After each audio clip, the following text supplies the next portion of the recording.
Selamat pagi semuanya, apa kabar? Semoga sehat selalu ya, dan semoga selalu dalam lindungan Tuhan. Oke, perkenalkan nama aku Ana. Hari ini aku akan membahas tentang negara gagal. Nah, ada yang sebelumnya sudah pernah dengar apa itu negara gagal? Nah, kalau belum, maka sekarang ini kalian harus fokus ya, dengerin dan pahami. Bukan cuma dengarkan, tapi juga paham. Nah, sebelumnya kalian di sekolah pasti sudah sering lah mendengar tentang negara maju dan negara berkembang. Tapi untuk negara gagal, apa sih negara gagal itu? Kita langsung ke definisinya. Negara gagal itu adalah negara yang dianggap gagal memenuhi persyaratan dan tanggung jawab dasar suatu pemerintahan yang berdaulat.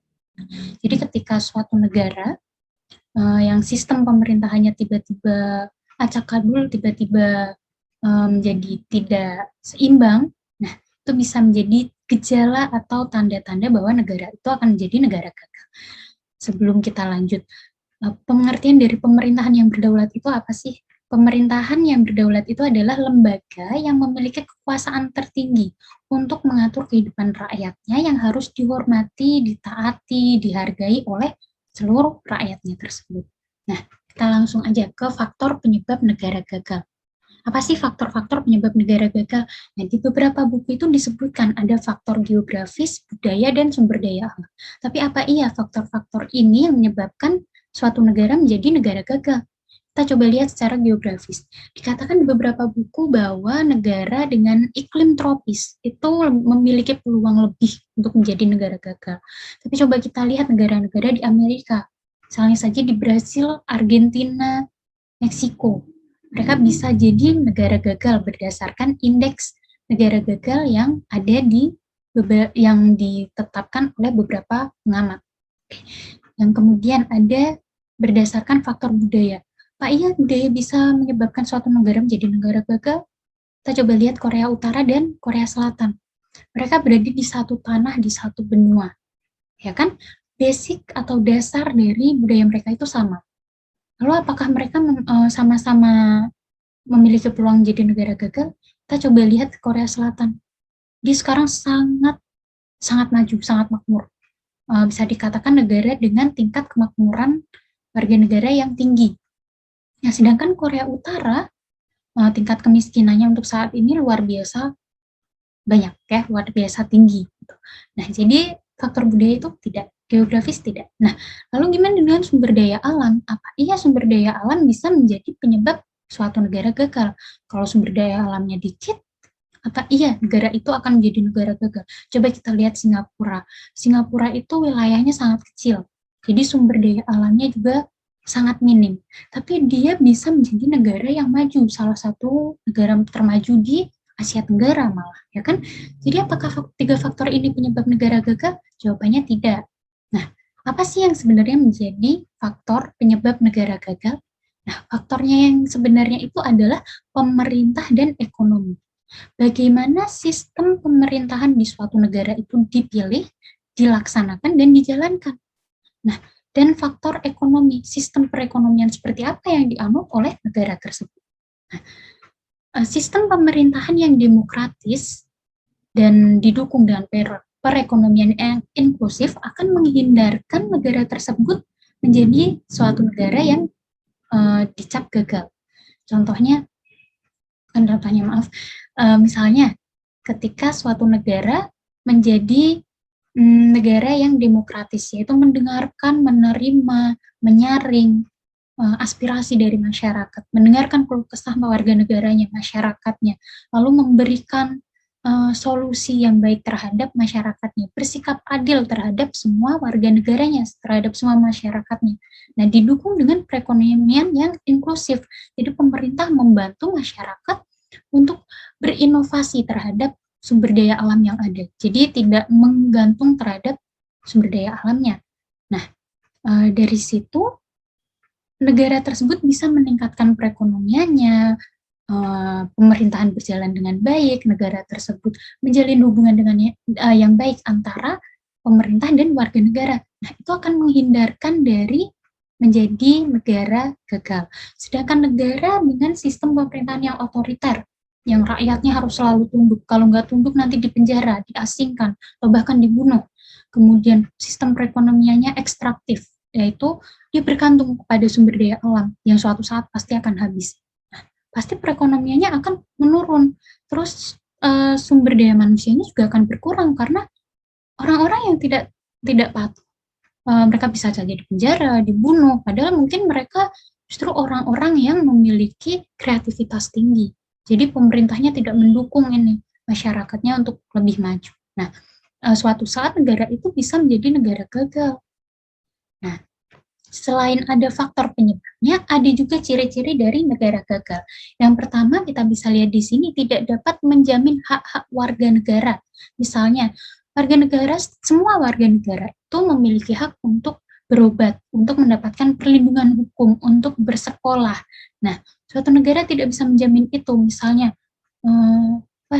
dia berurusannya dengan hukum luar negeri. Indonesia misalnya, Indonesia tidak akan bertanggung jawab, dia tidak berani untuk ikut campur terhadap urusan tersebut.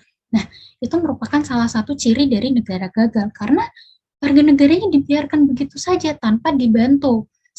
Misalkan itu pun salah, setidaknya negara itu tetap harus membantu. Yang kedua, menganggap diri mereka, negara tersebut, menganggap diri mereka berada di luar tatanan hukum domestik maupun internasional. Contohnya tadi, membunuh atau mengasingkan atau memenjarakan warga negara yang tidak patuh. Itu sebenarnya bertentangan dengan hukum domestik maupun internasional. Kalau itu misal terjadi di Indonesia ya, karena hukumnya tidak bolehlah membunuh cuma karena dia tidak patuh ini, seperti itu. Nah, yang ketiga ada pemerintah yang tidak lagi dapat menyediakan kebutuhan pokok. Kebutuhan pokok itu ada tadi, layanan kesehatan, pendidikan, perlindungan hukum, lalu sembako. Nah, ketika suatu negara tidak lagi bisa menyediakan itu, negara tersebut bisa saja segera menjadi negara gagal, karena warga negaranya akan sengsara. Sedangkan tingkat keberhasilan suatu negara itu dilihat dari bagaimana perekonomiannya, negaranya, sumber daya alamnya, gitu ya. Nah, kemudian ada korupsi yang merajalela, terutama dilakukan oleh para pejabat negara. Kalau di Indonesia berarti dilakukan oleh MPR, DPR, anggota-anggota seperti itu terus-terusan melakukan korupsi tanpa melihat ke bawah.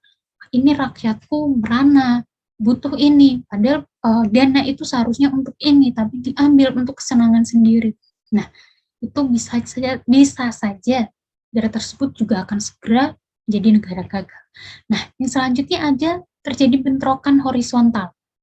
Nah, ini termasuk permasalahan yang ada di dalam negeri. Ketika pemerintah tidak bisa mengatasi bentrokan horizontal, yaitu bentrokan yang terjadi antara sesama warga negara dengan kedudukan yang sama, yang mempermasalahkan masalah ras, etnis, agama, suku, dan sebagainya. Ya, nah, misalnya dari suku Jawa dengan suku Sunda, selalu selanjutnya ada suku Dayak dengan Papua, dan berlanjut antar suku, entah bahkan nanti antar agama, itu tidak bisa diselesaikan, negara tersebut juga bisa menjadi negara gagal.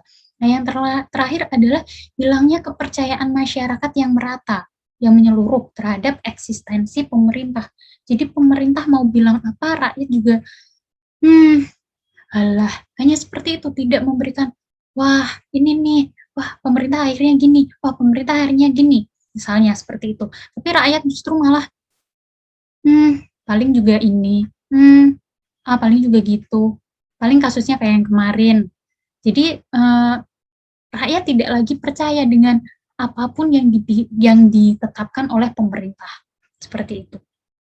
Nah, ada juga faktor yang menunjukkan negara tersebut negara gagal, ciri dari negara gagal yaitu ketika suatu negara takut akan negara lain. Misalnya di Indonesia, dia bekerja sama dengan Amerika. Nah, ada suatu masalah yang menyebabkan Indonesia berbeda pendapat dengan Amerika. Lalu Amerika bilang, kalau kamu tidak sependapat dengan saya, kamu tidak akan bekerja sama lagi dengan saya. Nah, akhirnya Indonesia nurut dengan Amerika. Nah, di situ merupakan salah satu ciri negara gagal karena negaranya tidak bisa berdiri pada pendiriannya sendiri. Gitu. Nah, selanjutnya nih ada pertanyaan untuk kalian. Apakah Indonesia memiliki indikasi sebagai negara gagal berdasarkan yang kalian pahami tadi? Ya, kalian bisa saring apakah Indonesia ini memiliki ciri-ciri sebagai negara gagal? Kalau iya, kenapa? Kalau tidak pun kenapa? Dan kalau misalkan iya, menurut kalian ada nggak sih solusinya? Pemerintah bisa melakukan hal apa untuk mengurangi atau menanggulangi diri menjadi negara yang gagal? Nah, kalian bisa mikirkan tersebut dan kemudian menuliskan jawaban kalian di room chat Zoom hari ini. Sembari menunggu jawaban kalian, kita bisa sambil istirahat dulu. Terima kasih.